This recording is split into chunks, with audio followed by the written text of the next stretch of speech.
몽골 최강의 전사 제베와 수부타이는 카스피해 북쪽으로 돌아가려 했는데 먼저 선방을 날린 것은 루시 공국이었습니다.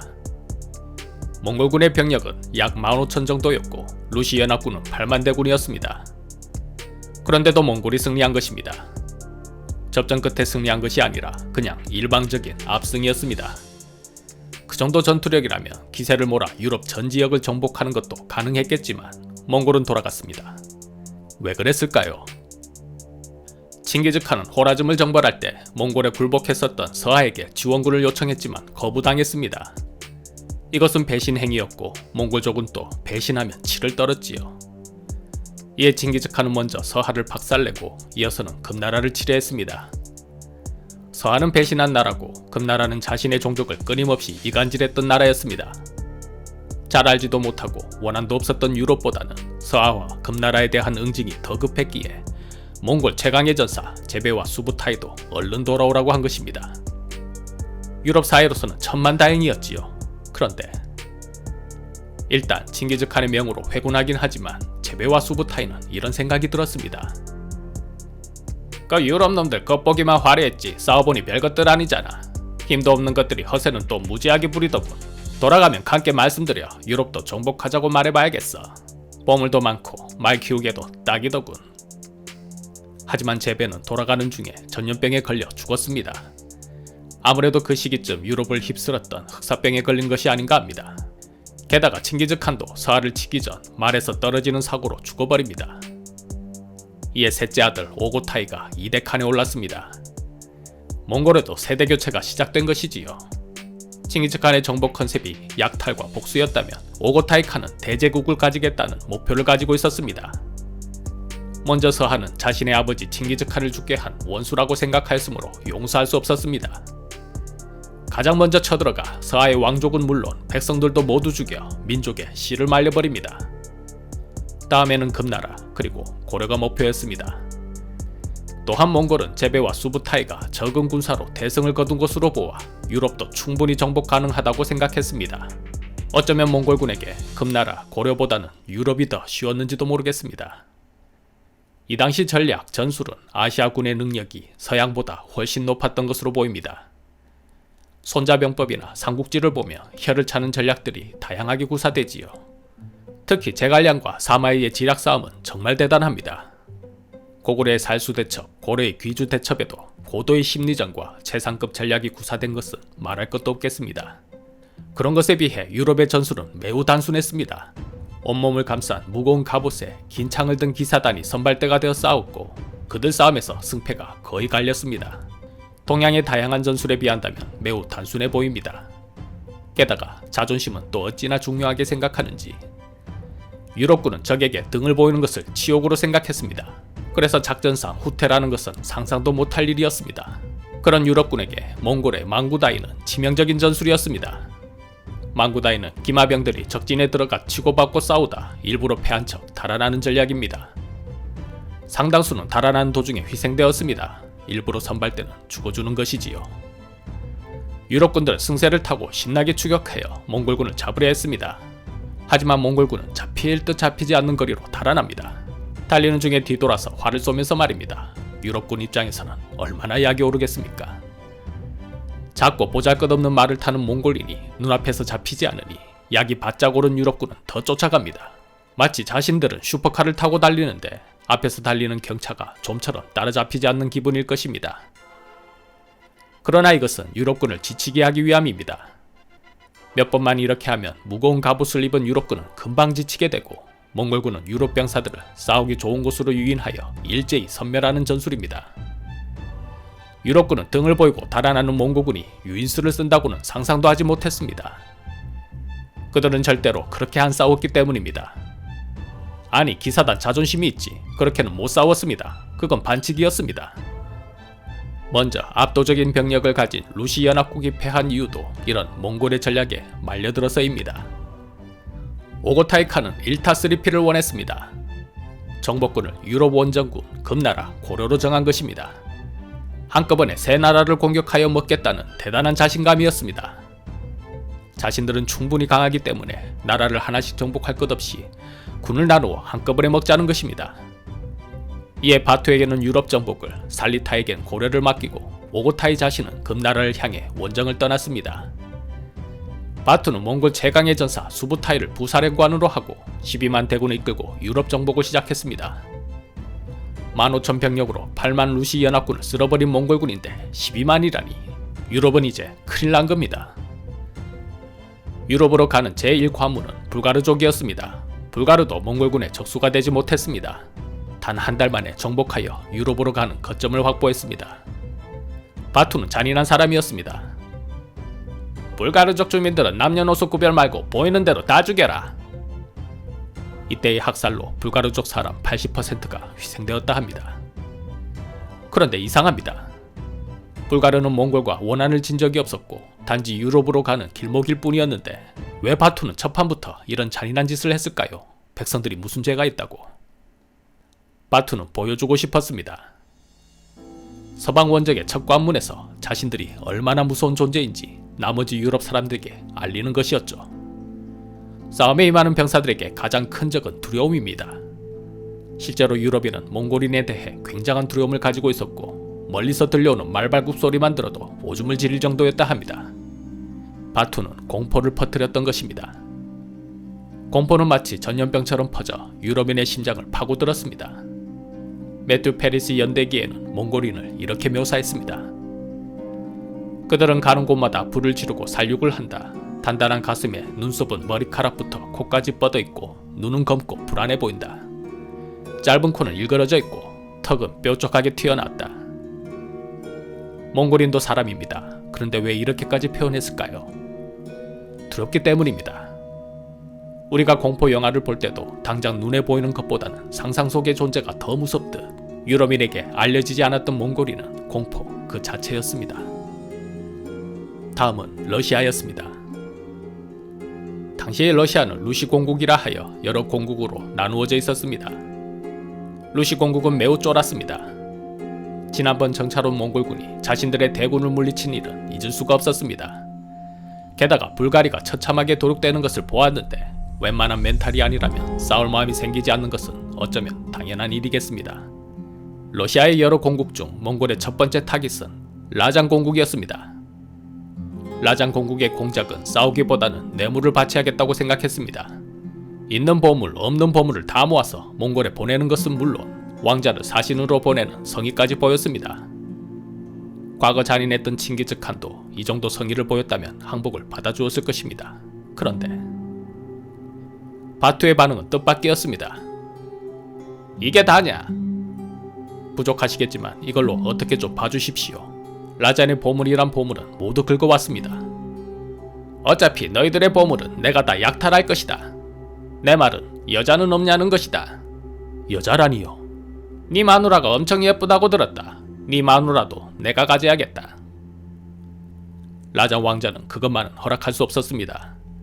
아내를 달라는 요구를 거절하자 바투는 그 자리에서 왕자를 참혹하게 죽였습니다. 그 소식을 들은 라잔 왕자의 아내는 높은 곳에서 뛰어내려 자결했다 합니다. 이 비인간적인 바투의 행동은 오히려 공작과 백성들에게 싸우고자 하는 마음을 심어주었습니다. 몽골은 곧바로 라잔을 공격했습니다. 하지만 결사항전하는 라잔 병사들도 만만하지 않았습니다. 뜻밖의 거센 저항에 몽골은 잠시 주춤했습니다.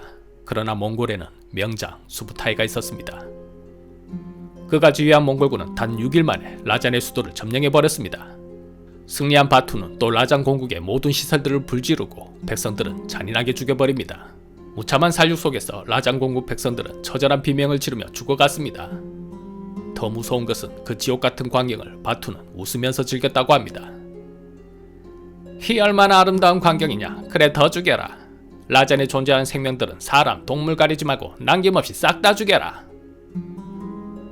그 다음은 러시아의 가장 강력한 공국이었던 키예프를 목표로 하였습니다. 몽골의 전략은 큰 것을 치기 전 먼저 작은 것을 치는 것이 기본이었습니다. 키예프를 중심으로 공국들이 힘을 합하지 못하게 주위의 여러 공국들을 먼저 각계격파합니다. 수즈달, 모스크바, 토르조크 등 여러 공국들을 각계격파하여 잿더미로 만들었습니다. 단 노브고로드 공국만은 얼음강이 녹으며 진흙이 되는 바람에 제외되었습니다. 이후 수부타이는 재빨리 군대를 남쪽으로 돌려 남부 공국을 쳐들어갔습니다. 이에 체르니고프, 페레야슬라프를 점령하고 가장 강력한 공국이었던 키예프까지 함락하였습니다. 그 전투에서 어찌나 참혹한 살육이 있었는지 6년 뒤 그것을 지나는 여행객이 아직도 수많은 해골과 뼈들로 가득하다고 묘사할 정도였습니다. 거칠 것 없던 수부타이는 러시아 서쪽 국경까지 당도하여 나머지 공국들을 초토화시켰고 러시아의 귀족들은 폴란드와 헝가리로 달아났습니다. 전쟁이 터지면 죽는 것은 백성들일 뿐 귀족들이 먼저 달아나는 것은 서양이나 동양이나 마찬가지인 것 같습니다. 바투는 이렇게 정복한 러시아 땅에 몽골의 4대 칸국 중 하나인 킵자크칸을 세우고 러시아는 240년이라는 긴 시간을 몽골에 의해 지배받게 됩니다. 우리나라 일제강점기가 약 35년인 것을 생각한다면 러시아의 240년은 정말 엄청난 시간이 아닐 수 없습니다. 1480년에 이르러서야 시골 마을에 불과했던 모스크바가 주치울루스를 몰아내고 모스크바 공국을 세우게 됩니다. 모스크바가 현대 러시아의 중심이 되는 데에는 이와 같은 역사가 바탕이 되었습니다. 러시아를 점령한 몽골의 다음 목표는 폴란드와 헝가리였습니다. 이번에는 두 나라를 동시에 치고자 했습니다. 폴란드와 헝가리는 고민했습니다. 항복할 것인가 아니면 싸울 것인가. 하지만 바투의 행동을 보면 항복해봤자 소용없다는 것을 알았을 것입니다. 그들은 싸울 것을 결의하였습니다. 그들에게도 믿는 구석이 있었습니다. 바로 십자군 전쟁에서 성요한 기사단, 템플 기사단과 더불어 3대 기사단이라 불리는 튜튼 기사단이었습니다. 천하의 기사단들이 함께 싸우니 이길 수 있다고 생각했습니다. 그리하여 1241년 4월 9일 폴란드 레그니차 인근 평원에서 드디어 유럽연합군과 몽골군이 서로 대치하게 됩니다.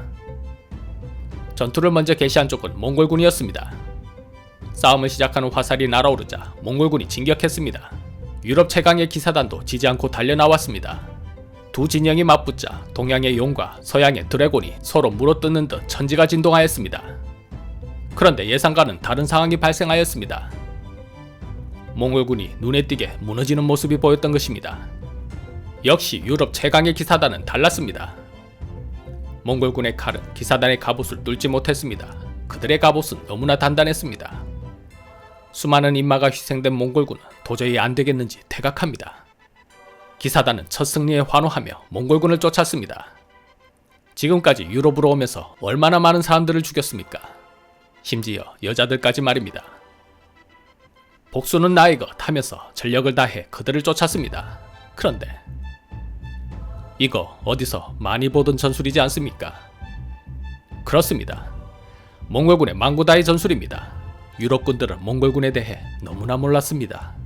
그렇게 당하고도 그들의 전술이 어떤 것이 있는지, 무엇이 장점이고 단점인지, 어떻게 해야 그들을 이길 수 있는지는 파악하지 못하고 그저 눈앞에서 달아나는 몽골군을 보며 이겼다고 기뻐한 것입니다. 그러나 무거운 갑옷에 연이은 추격을 하던 기사단들은 점점 지쳐갔습니다. 몽골군은 가벼운 옷에 빨랐고 말의 지구력도 매우 뛰어났습니다. 몽골군은 싸우기 좋은 곳으로 지친 유럽연합군을 끌어들여 화살을 퍼부어 몰살시킵니다. 거기다 야크와 양꼬리 털로 만든 깃발을 흔들어 신호를 보낸 후 들판에는 불을 피웠습니다. 오늘날의 연막탄입니다. 엄청난 연기에 몽골군의 움직임이 가려지자 유럽군은 우왕좌왕합니다. 그나마 남아있던 병력들도 혼란한 중에 모두 괴멸되었고 지휘관인 폴란드 대공 헬리크 2세와 몇 명의 호위대만 남았습니다. 헬리크 2세는 마지막 일격을 가하고자 칼을 들었지만 곧바로 그의 겨드랑이에 창이 날아와 박혔습니다. 이어서 두 대의 화살을 맞았습니다. 몽골군은 천천히 걸어와 아직도 살아 숨쉬고 있는 그의 목을 베었습니다. 몇 명 살아남은 자들은 달아났지만 몽골군이 놓아줄 리가 없습니다. 마치 사냥 연습을 하는 맹수처럼 그들이 지칠 때까지 쫓아가 끝내는 잔인하게 죽였습니다. 죽이려면 그냥 죽일 것이지 왜 이런 짓을 한단 말입니까? 전쟁이 무슨 게임도 아니고. 웬만하면 중립을 지키는 보고를 드리고 싶지만 몽골인은 너무한 것 같습니다.